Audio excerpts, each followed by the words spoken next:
Okay, there. Fantastic. So welcome everybody. It is 7:03 according to Apple, and we're going to get started on our information session. So we're going to have a few speakers tonight, and I'm going to go first just to welcome everyone and sort of introduce the plan. So this is a long time coming. We're very excited to present this data to you and sort of keep moving through this process. So the topics that we hope to cover tonight are, as you can see them on your screen, why are we developing a housing plan? What do Kent residents say about housing needs? What does Kent's housing situation look like now? What are the next steps in the housing plan process? And how can I provide feedback? It's a lot to cover, but Jocelyn has put together a great slide deck with the help of the committee. So just some basic meeting protocol housekeeping. We're recording the meeting. It will get posted to the website following the meeting. So folks who weren't able to come tonight can watch it after. We're going to hold questions and comments, if everyone is okay with that, until we're done with the presentation. And please type your questions into the chat. If you're having difficulty with the chat feature at the end, we'll also be scanning the crowd to address questions. We'll read the questions in the order they're received, and we're muting everybody just so that nobody has to pay attention to whether or not they're muted.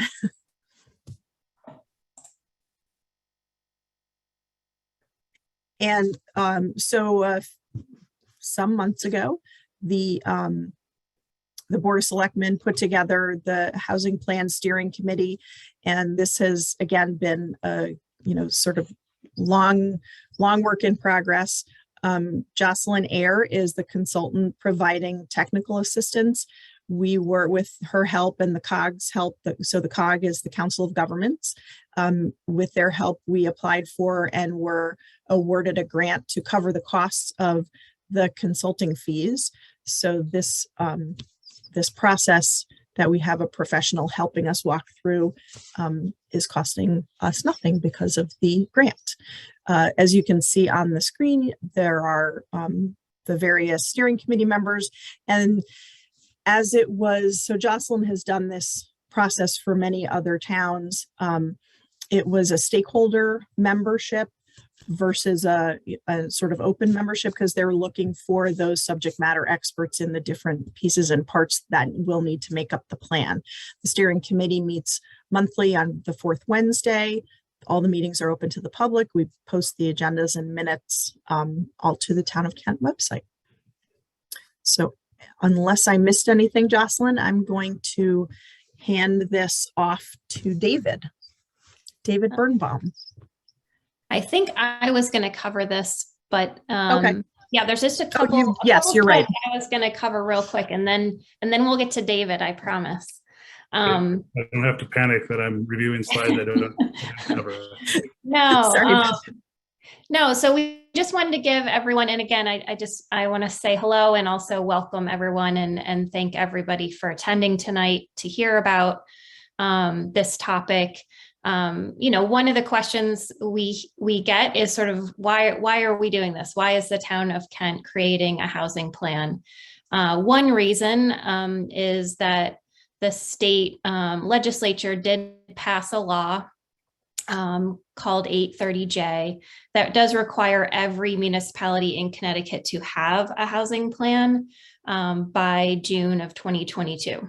The other reason, as Jean had mentioned, is that the State Department of Housing was providing funding for towns to help assist them with going through this process of, again, really thinking about what your town's housing needs are and how you can meet them over the next 5-year period. So this is a 5-year plan. You might know your town plan of conservation and development is typically a 10-year plan, but this one does need to be updated every 5 years. This is a guidance document, rather like your town plan of conservation and development. So it does not have regulatory authority. Again, it's mainly intended to set up a process where you're able to think about your town's housing needs and come up with some goals and strategies and implement those over the 5-year period. But any of those strategies that are zoning related, for example, would go to planning and zoning and would require more public input and public hearings. So there'll be, again, a lot of chances for public feedback on any goals and strategies that will occur. And we do want to mention that the housing plan required by state statute does have to include how the town will increase affordable housing for existing and future residents. And we will later in the presentation define what we mean by affordable housing, but it can also be a little broader and include really any and all housing needs of Kent residents. And so the strategies that we will work on with the committee to develop and the next steps in this process will really look at that broad range of all housing needs, including affordable housing needs, and come up with strategies around how they can be met. And then in terms of what is in a housing plan, a municipal housing plan, you'll see there are many towns in the region that have completed them. I worked with 6 towns last year to complete their housing plans, including the town of Warren. The town of Salisbury adopted their affordable housing plan in 2018. So you can take a look at those if you're interested. But typically what's in a housing plan, again, is sort of an assessment of what your current housing needs are, including the housing needs of folks that work in your town, survey results, housing data analysis, and an assessment of your existing housing stock. And again, how your existing housing stock aligns with the needs of your residents and the folks that work in your town. And then based on that information, coming up again with goals and action steps for meeting those housing needs. Sometimes, often the goal includes some kind of unit goal. So for example, the town of Warren, I believe, wanted to create 20 housing units over the next 5 years. Salisbury's is more like 70, but that was they did a 10-year goal. So it was more like 35 over a 5-year period. So that will be something that the committee will be talking about as this process moves along. And again, we'll hope to get feedback on that in the next steps of this process. And then again, there'll be actions and strategies targeted to meet your goals. And they typically fall into a few buckets or a few kind of areas for action. There may be some zoning suggestions. There may be some strategies around volunteer resources or organizational resources. Obviously, funding resources will be addressed. Some of these town housing plans do end up identifying either specific areas where they would like new housing to go, and or sometimes, like in the town of Salisbury's case, there have been specific sites identified because they were town-owned land, for example. We have not gotten to that part of the process here in Kent. So, you know, some plans don't have any specific sites in mind, but again, lay out other strategies for continuing to build the housing options that residents need. We do want to mention again that this housing plan development process is being coordinated with the town's plan of conservation and development, which, as you might know, is also being updated currently. So with that, I think now we're going to, now we're going to move on to David to summarize the survey results from the resident input survey. Thank you, Jocelyn. As you probably know, we sent out a survey to try and gather as much information about what people in the town thought. Hopefully everyone here took it. I I do have going into the put them in the chief of additional detail. We did find some interesting themes. We've had about 260 people responding. Of those people who did respond, a significant number were concerned about the cost of housing affecting the town's ability to attract and retain younger people and families. And a significant portion also were concerned about housing making it challenging for people who work here to also live here, and about keeping seniors in town. So definitely there was a lot of agreement among everyone who took the survey that housing is certainly impacting the ability of many different segments of the community to live here or stay here. As we move down the list, one of the many things we asked in the survey was sort of ideas about what sort of housing we might need, what people think would be appropriate. About half the survey respondents thought we needed additional, smaller housing options, 1 and 2 bedroom housing units, some of which could be specifically targeted for either seniors or maybe people who needed different accommodations, people who may want to downsize and not have a big yard or less space to take care of. And then we also saw a plurality of people who wanted to see more housing with walkability to the town center.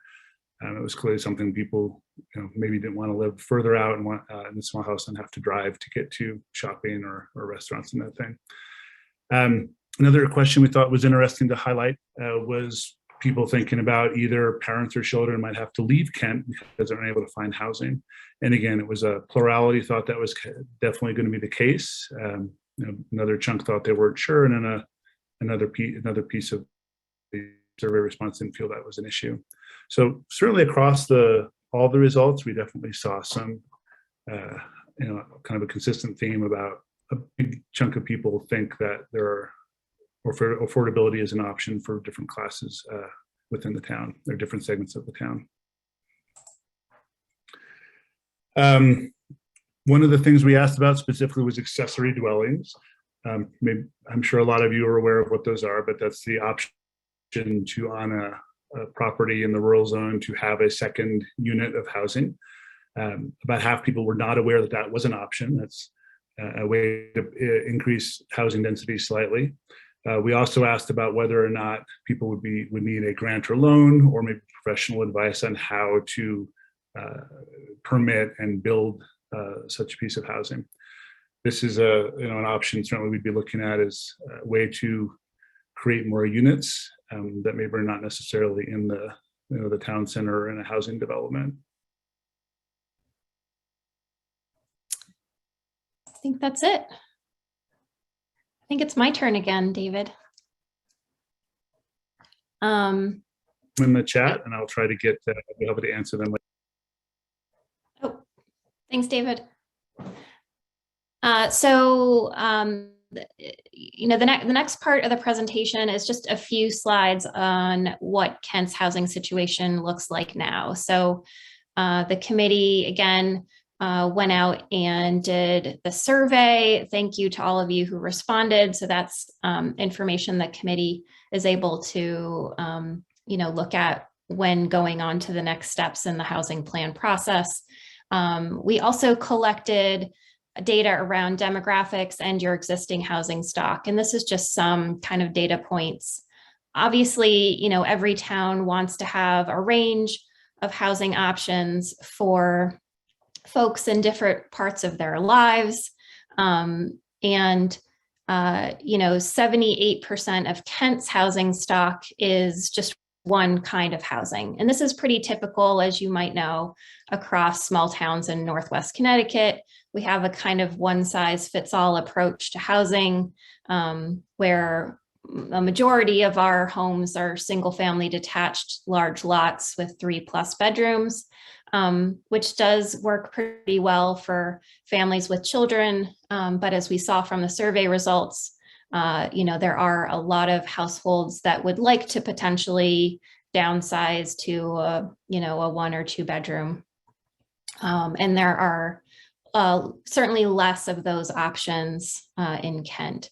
So currently you've got sort of 15% of your households that have children, so they really need those 3 or more bedroom houses, but 60% of your housing stock is that type of house. And again, you see that in other towns as well, but there's, this kind of mismatch potentially between the type of household that your current housing stock serves and, the type of households that you have in town.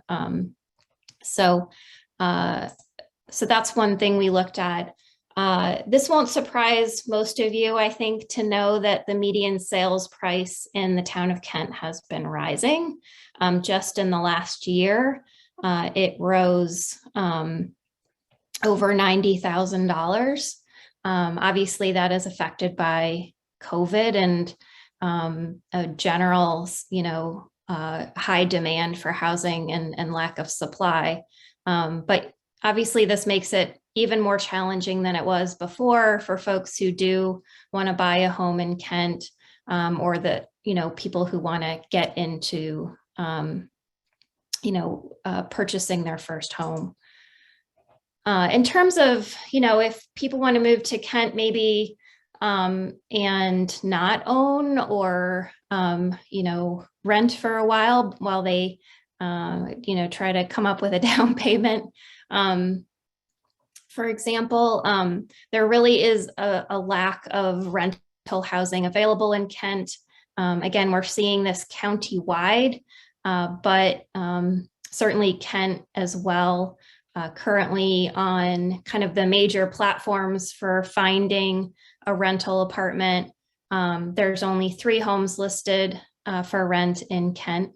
And the cheapest or the least expensive one is $2,200 a month for a 2-bedroom, which is fairly expensive. And rents have increased 34% in the last year, which again is something we're seeing all over the county. And one of the other things that we looked at is, in the Litchfield County as a whole, many young adults, almost half of young adults are living in their parents' homes. And we believe that, part of that is because of the steep housing costs and also the lack of available rental options.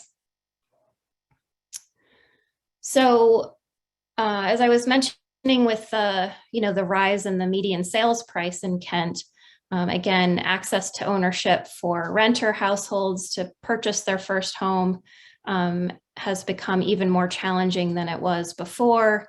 In fact, if you look at the gap between what a renter household, a median renter household in Litchfield County earns about $41,000 a year. And so they could generally afford a home that cost about a little over $115,000. I think we know that there really aren't many houses in that price range, if any, especially that don't need really a ton of work. And so, the gap between what that renter household could afford and the median sales price in Kent in 2021 was almost $350,000. So there's a pretty huge gap for, someone who wants to be a first-time home buyer to try to purchase a home in Kent. So one of the other things we look at is how many households in Kent are paying more than 30% of their income on housing costs. So if your household is paying more than 30% of your income, you're considered housing cost burdened. And basically that's because you don't really have enough of your household budget left over at the end of the month to pay for all of the other things that a household has to pay for, like food. Apparently in this graphic, it's hamburgers, clothes, transportation, healthcare. And so what we find is that if households have to spend, say, 40–50% of their income on their rent or their mortgage, they're having to give up something else that they need. Again, maybe food, maybe healthcare. So you do have in Kent 366 households that currently report spending more than 30% of their income on housing costs. So they are considered housing cost burdened. Within that number, you've got almost 200 households that report paying more than 50% of their income on housing costs. So that's considered severely cost burdened. And you can see kind of the breakdown there between the percentage of owners and renters that are cost burdened. Across the county, it is pretty typical that about 50% of renters are cost burdened. Your rate is a little bit higher than the county average. So there are a lot of folks in Kent now that are, paying unaffordable, kind of unsustainable rents or mortgage prices. So the next thing we want to talk about is, again, how do we define affordability and what's the definition of affordable housing? And again, because this plan has to include, but not be limited to, housing that's affordable because of the state statute, we're going to use their definition, which again goes back to this 30% of the income of the household. But we're adding on that household is earning 80% of the area median income or less. So for Kent, we're looking at the Litchfield County median, and you'll see the income limits table here that shows you what 80% of the area median income is for different household sizes, and what 50% of the area median income is for different household sizes. Again, it's 80% or below. And so, for example, if you were a household of 2 people and you earned 50% of the area median income, you would earn somewhere around $41,000. And that kind of translates to a monthly rent, including utilities, of a little over $1,000 a month.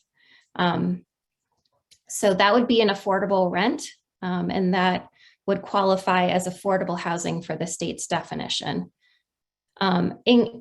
Also, the other key point to get on the state's list of affordable housing, which I'll show you next, is because the state does keep a list of all of the housing that qualify as affordable by its definition, and updates it every year. And in order to qualify for that list, it does have to be, again, affordable to folks at the income levels on that last slide. But it also has to be dedicated to remaining affordable over time. So for example, there might be a less expensive home somewhere in Kent. However, there's nothing prohibiting that home from being purchased by someone and renovated into a bigger house, making it unaffordable for the next family. So the homes have to be affordable, and they have to be kind of restricted or monitored to remain affordable to those households at that income level. So in Kent, you have a total of 67 units in town currently that qualify as affordable, which puts you at about 4% of your total housing stock in town. So 96% of your housing stock is open, and just 4% is dedicated to meeting those affordable housing needs. And that does include South Commons, Stewart Farms, and Templeton, if you know about those existing affordable housing developments. So Kent does have 460 households that earn under that 80% of the area median income that we were talking about. So technically all those households would qualify to live in affordable housing when and should they need it. But as we just saw in the last slide, you only have 67 units that are dedicated to remaining affordable for those households. And there are currently 107 households on waiting lists 4 units in those dedicated developments. So Templeton Farms has a long waiting list of 79 seniors who would really love to live there. And Stewart Farms in South Common has a waiting list of 28 households, again, who would like to live there. So there's quite a bit of need. You know, we know that not everyone who needs it are on those waiting lists. But those are some indicators of the kind of need you have in Kent. One other quick thing we wanted to clarify. So I think I mentioned at the beginning of the presentation, the statute that requires every town in Connecticut to have a plan is called 830J. There is also a law you might have heard about called 830G, which was enacted back in 1989. And it does require, or sorry, it does have this, the reason that the state keeps track of the percentage of affordable housing that you have in Kent is because if you do not have 10% of your housing stock as affordable under the state's definition, and the Planning and Zoning Commission denies a zoning permit for a development that includes affordable housing, the decision can be appealed through a special process, and the town would need to show proof that the denial of that application was based on a substantial public health and safety concern. So many towns do talk about trying to get to 10% of their housing stock as affordable. This housing plan does not have to get you there. Certainly, if you decide as a town that you would like that to be your goal, it could be. But there's nothing in the 830J statute that requires that you get to 10%. So we just wanted to sort of clarify maybe the difference between what you may have heard about this 830G and 10%, and how that impacts what has to be or does not have to be in your housing plan. So just 2 more slides, I promise. So, you know, some of the housing options that will be addressed that I think the committee discussed and have heard sort of loud and clear from the survey results and the data that they've been able to look at so far is that the town needs some more housing options for young adults and young families, some more downsizing options, options for folks who work in town. And then again, there was a lot of interest in options that were in walking distance to the village center, and accessory apartments as one idea for how to create some of those units. We wanted to just tell you kind of what the next steps in this process are, and then we're going to get to any of your questions or comments. Again, this is sort of the first community-wide forum that the committee wanted to have to sort of let you know that they're working on this plan and give you some more information about why and what they're going to be working on. We did do the housing needs assessment and the resident survey. There's also a survey for folks who work in town out there. And we hope to get some more responses to that. This town informational forum is today's meeting. So we're kind of in the middle of the process, sort of. And the next steps will be for the committee to draft a plan with some of those goals and strategies in it, hopefully this spring, and then bring that back to the next community-wide forum, which we hope you'll all attend, to tell you what is in the draft and get your feedback. It'll be much more interactive. We'll do polling and all sorts of fun stuff, and maybe we'll even get to do an in-person one, depending on the situation at the time. But so that's kind of the next steps in the process. And ultimately, the town does need to adopt this plan. So we definitely want to get a lot of community feedback as we go along. Again, there will be another forum to tell you more about what the committee is proposing. Again, probably sometime in the spring. So that is the presentation part. Again, we are interested in any questions that you have, any ideas that you have. We did want to mention that there is a short 10-minute video available that kind of shows you what some of the affordable housing in Northwest Connecticut looks like, including the housing in Kent. And if you are interested in seeing that, we just didn't want to take up a lot of your time tonight watching it, about 10 minutes. But if you do want to see it, it's on nwcthousing.org on the homepage there.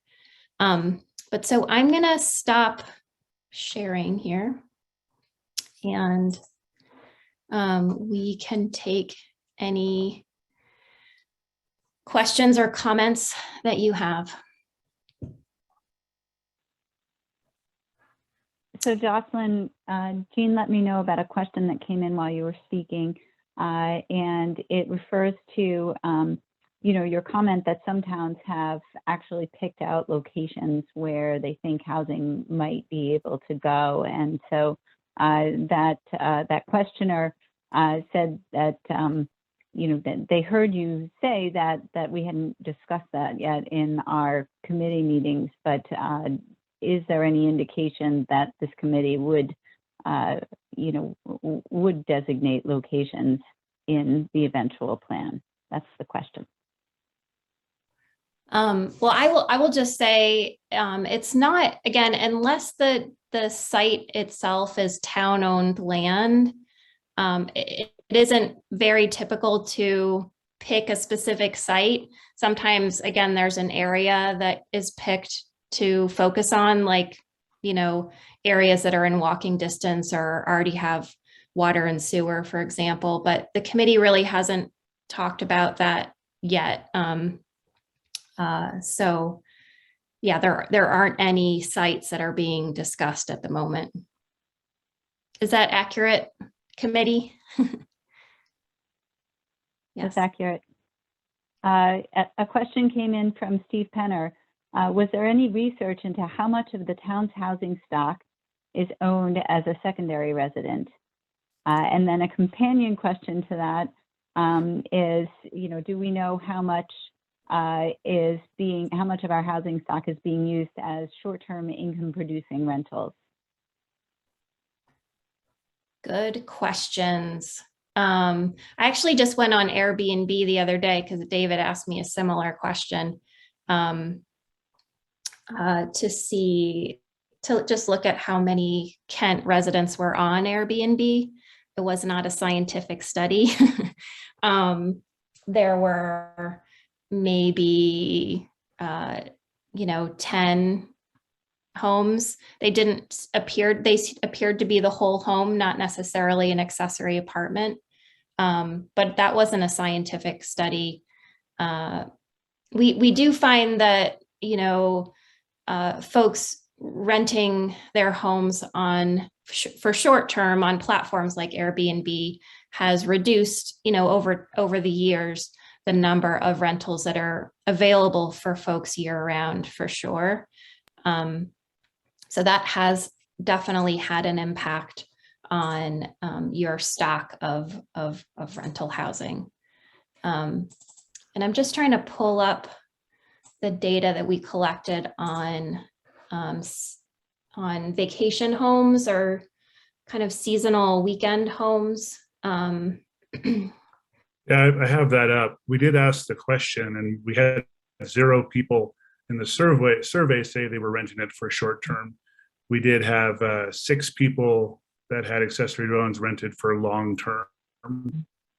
And then there were others were just family or guests, and most people didn't have an answer. So yeah, again, perhaps slightly better data. It's also not scientific because it's a fairly small cross-section of the town that answered the question, unfortunately.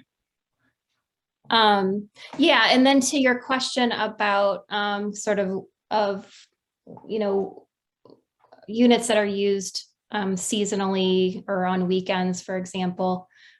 Justin was reminding us here that he dug up the information from this last census. The 2020 census does show that Kent had about 400 vacant homes. And so your seasonal, occasional weekend use homes fall into that vacant category.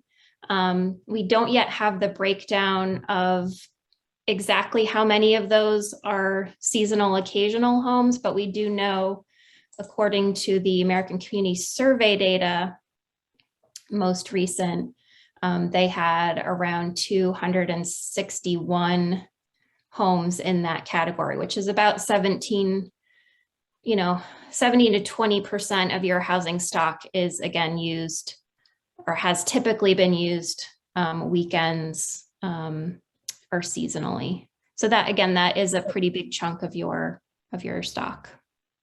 Right. So can you just remind, because you said a percentage, can you just remind folks of the slide, how many total units of housing do we have here in Kent?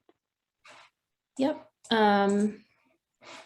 Well, the 2020 census data says you have 1,687 total units.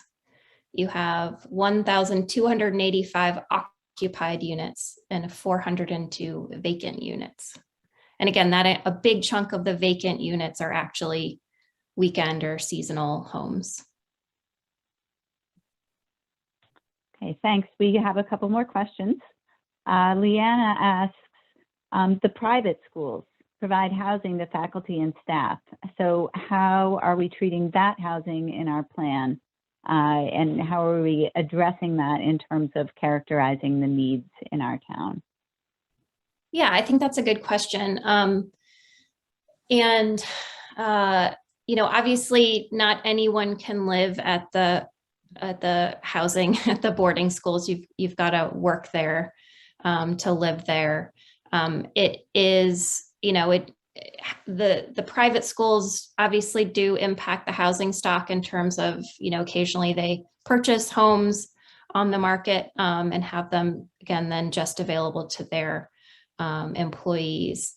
But it's definitely, something that we, it's part of the housing stock. It's part of how folks who work in your town get to live in your town. So it's definitely something that will be, is part of the housing plan process. And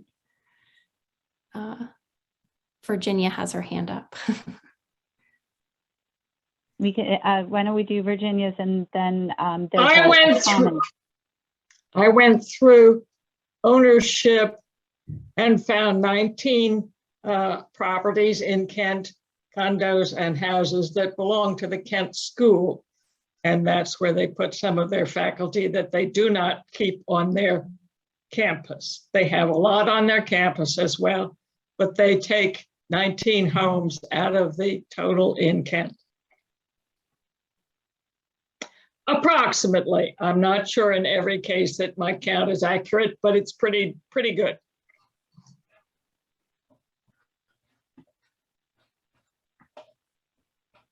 Okay, so here's a comment that you may be able to speak to, or someone else from our committee.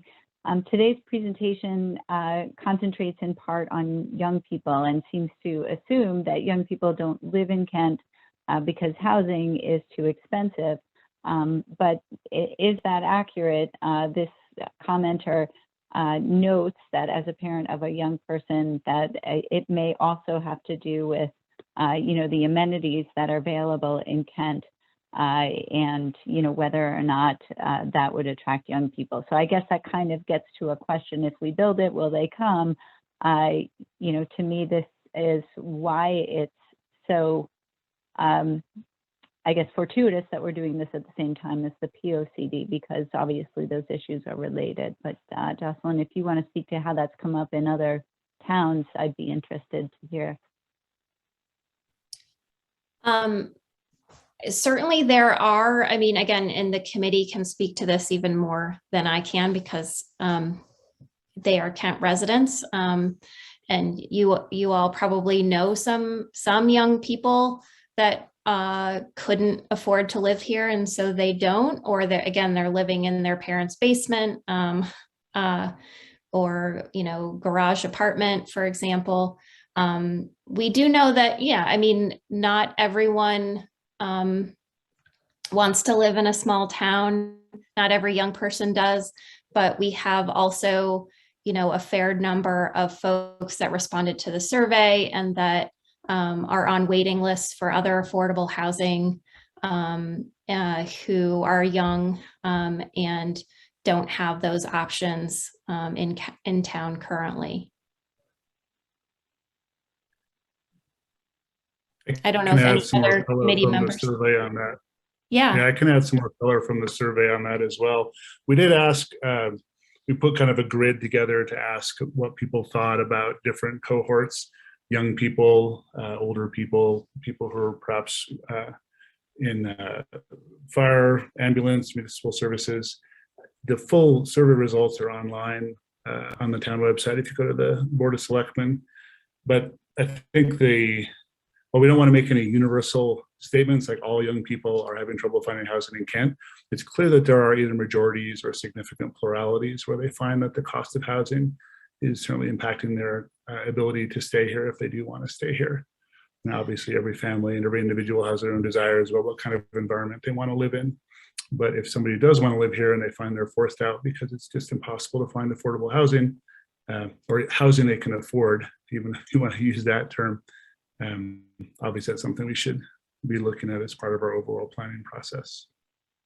Yeah, and the only other thing I would add is not even only or just the cost, but also the types of housing that are available, and is there any housing available if you want to rent, for example, and you only need a 1-bedroom. What are your options?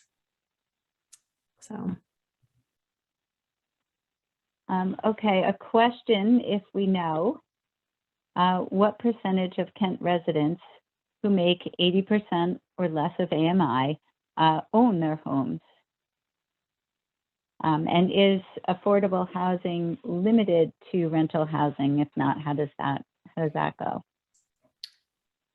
Yeah, so I'll take the second one first. So affordable housing can be rental, and it can also be ownership. In terms of, I don't have a breakdown of how many of the folks, the 460 households that are earning under 80% of the area median income. I don't know how many oh wait, I do. And I have it broken down by, so actually it's more owner households than renter households.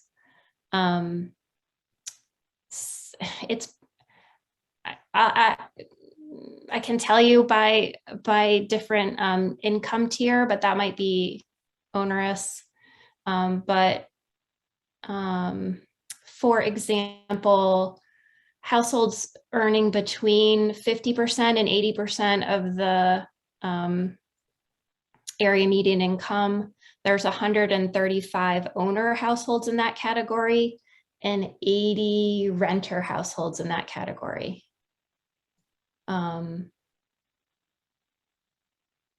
But there's also a couple other categories, but I don't know if you guys want me to rattle off all those numbers right now or not.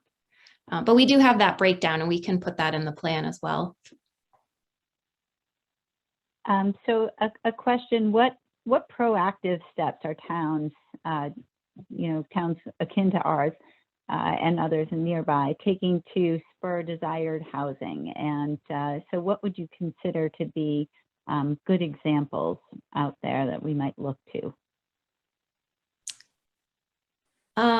Well, again, a bunch of neighboring towns have created housing plans, and they're pretty easy to access, but we could also put them on the town's website if people want to look at them.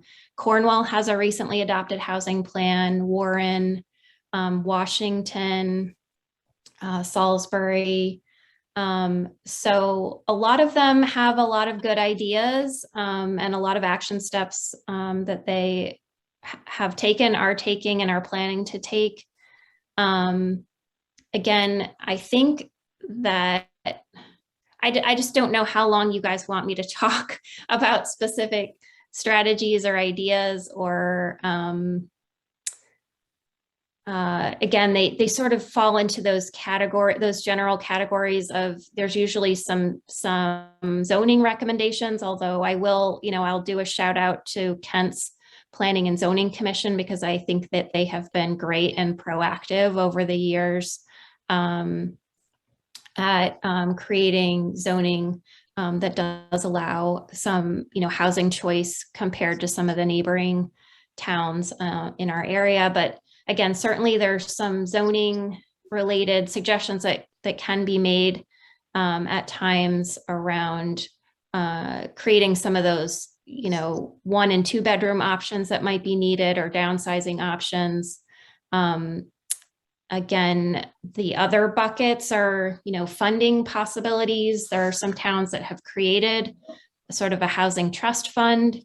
Some of those are used for down payment assistance for first-time home buyers. Some of them are used to acquire land that can be used to create these housing options.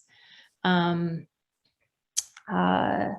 then the third bucket of strategies, or kind of category of strategies that are out there around building the capacity, adding more volunteer resources to your existing volunteer organizations that address these issues, making sure they have the funding resources that they need.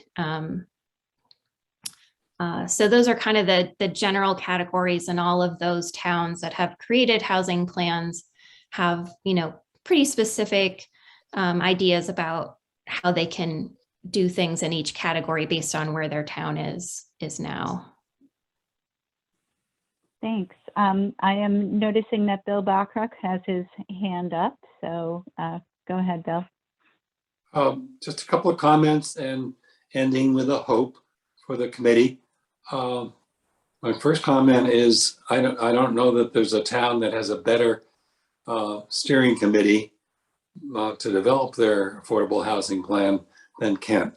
It's very exciting to see 2 members of the Planning and Zoning Commission on the board, the Kent Land Trust, Templeton Farms, 2 members of Kent Affordable Housing, first selectman. I mean, that's really important. That's a nice broad base.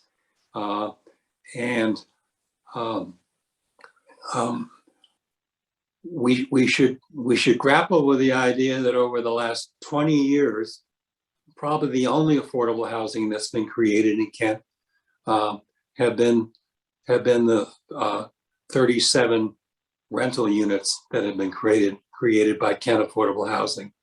So 37 units over 20 years.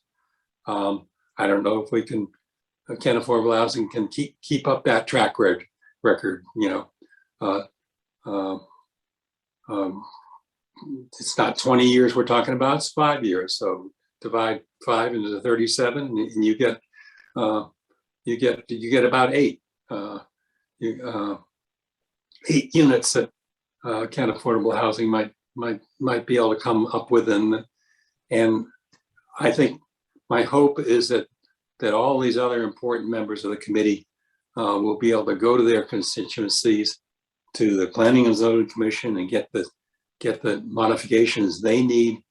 I'd love to see Templeton Farm add affordable housing over the next 5 years or 10 years. It's long been a dream that there might be a piece of land that's owned by the Kent Land Trust, some part of it which is along the road and more suitable for housing than it is for recreation or conservation purposes. So that's my hope. Thank you. Okay, we have a few more questions. Are we meant to go until 8? I just want to confirm that, Jocelyn. Yeah. Okay. So these, a couple of questions on affordable housing generally. Is the point of affordable housing to help people who are already living in Kent, or is it meant to attract new residents to Kent? Do you want me to answer that, or does the committee want to answer that? I can answer from a general perspective, and you know, I think that the committee is looking at what the needs are of existing folks who live and work in Kent. There are a lot of needs there to be addressed, and you know, I think that it could, you know, create opportunities for new folks to live in Kent as well. Virginia, did you want to comment on that? What I'd like to say is that anything that is publicly funded, which is how virtually everything in the last 20 years has been done, has to go by fair housing rules, which forbids any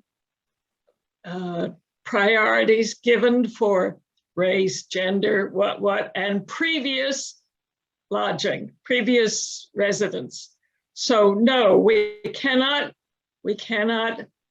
restrict people outside of Kent from getting these. And there is a complicated process for passing to the eligibility. And if there are too many people, there's a lottery, but no one can be excluded because they do not presently live in Kent. However, most of them do, or they live in a nearby town, which is no sin. And I would like to add just that fair housing rules apply to all housing, not just affordable housing. So for example, you couldn't not sell your house to somebody because they were from New York City or wherever else. I mean, or you can't not rent your house to people because they're from somewhere else. So that rule applies to all housing, not just affordable housing. Another question, which asks about whether or not in our housing plan we would address the need for affordable assisted living for the elderly, and I think our survey may have had some questions that start to talk about units that are accessible to persons with disabilities, but not necessarily assisted living. Can you speak to whether towns have done that, have talked about assisted living? Yeah, the only town that I've worked with so far that has targeted that need is the town of Morris. And again, that was something that was also in their town plan of conservation and development, was trying to specifically encourage a developer to create an assisted living development in their town. Certainly that could be something the committee could consider including in your housing plan if you feel that is, a need that you would like to address in the plan. So that's how, that's how I would answer that. I think Virginia has something to add to that. No, muted. I can't speak for the future, but from the past, many of you will recall that we had a large assisted living and rest home complex in Kent called the Kent, unimaginatively, but it went broke. We do have several institutions that deal with addiction I watch for one, and they are spreading around town. And I think the Trinity Glen has a place in Kent now, but there is no, there's also Morningside, which is a rest home, but there is no particular plan for more.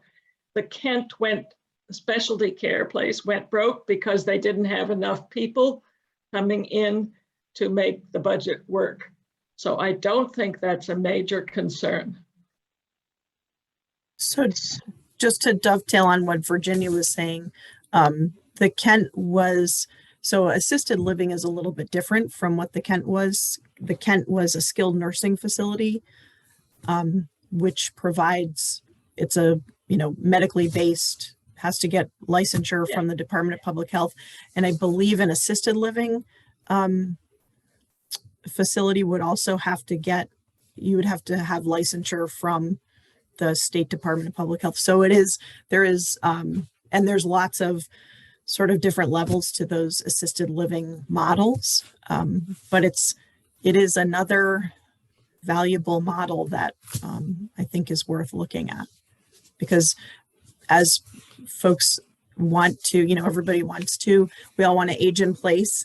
And there's a lot of data about the positive impacts of aging in place.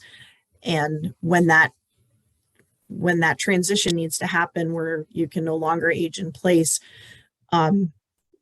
wouldn't it be great to be able to take that next step and still live in the same community that you've lived in for 30, 40, 50 years, instead of having to move to Brookfield or Southbury, or a more suburban urban setting, which is where you see a lot of those assisted living facilities.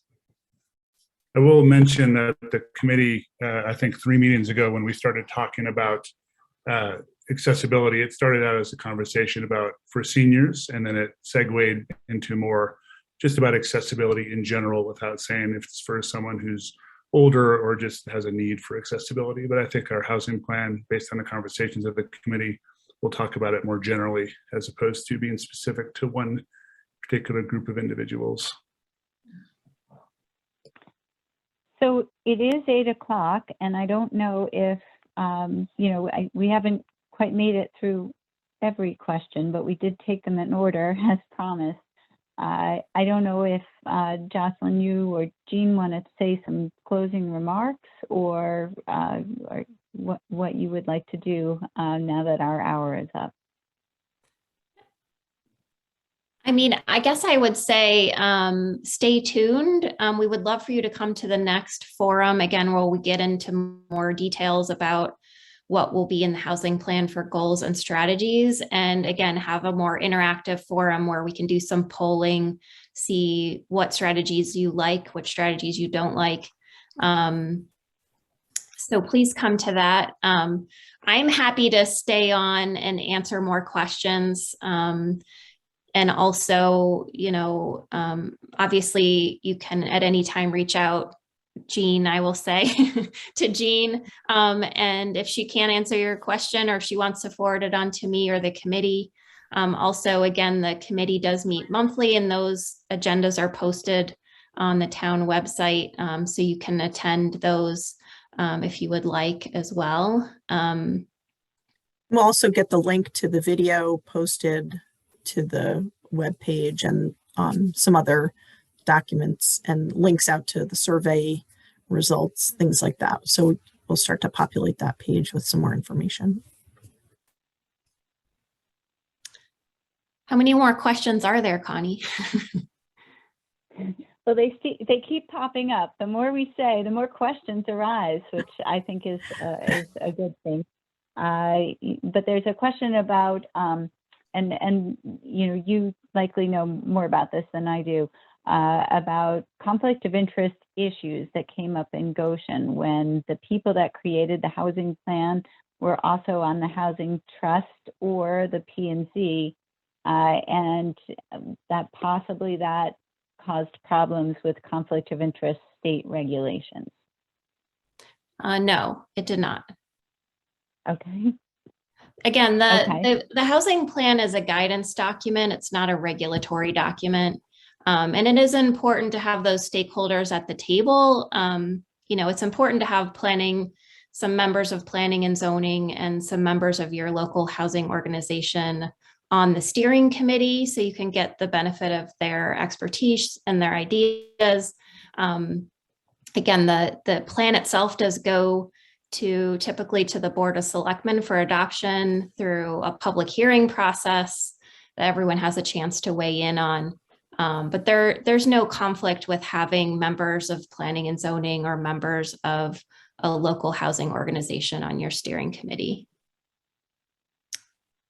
Okay, and then a question, are any towns looking into tax increment financing or tax abatement strategies that would help to address some of these issues? None of the small towns in Northwest Connecticut as so far as I know, are considering tax increment financing at this point. I know it was discussed in the past in Kent as an idea.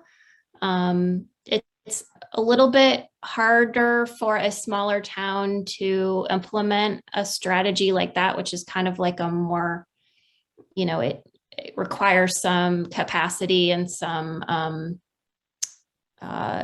staffing. So that the smaller towns typically don't do tax increment financing, but it's certainly something that could be considered. That's typically more of an economic development strategy than a affordable housing or a housing creation type strategy. Tax abatements. I know that there are a lot of concerns in many towns around, obviously property taxes are part of, what can make housing costs unaffordable in many of our towns.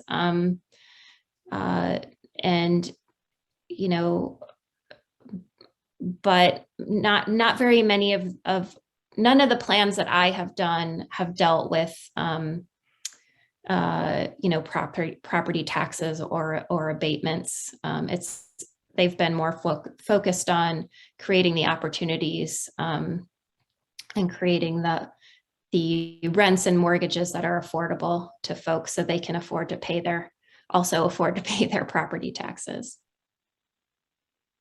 So we just have like 3 more comments, no questions. And I don't know, Virginia, I think you probably have a comment as opposed to a question, or maybe an answer to that question that Jocelyn just answered. But I think maybe for the benefit of the folks on the meeting, if we can just, answer, just read those comments, and if any additional questions are coming up before us, take those questions. Well, I have a sort of summing up comment. The plan is the plan, and what will produce the housing is the doing. And the doing requires, first of all, property to put it on, either on somebody's garage or on some piece of land. Then it requires money. That is actually not the hardest thing to get. There's lots of money in the State Department of Housing and in HUD and in various other things, especially now with the infrastructure and the rest, other funding plans. There's $25 billion in the infrastructure plan for housing. And the third thing is work. Get it done. Figure out how to do it. Use the ingenuity to figure out what needs to be done to make it happen. There's no question that Kent needs more affordable housing. The point is to get it done. And the plan has some ideas for that, and that's what is going to be worked on next.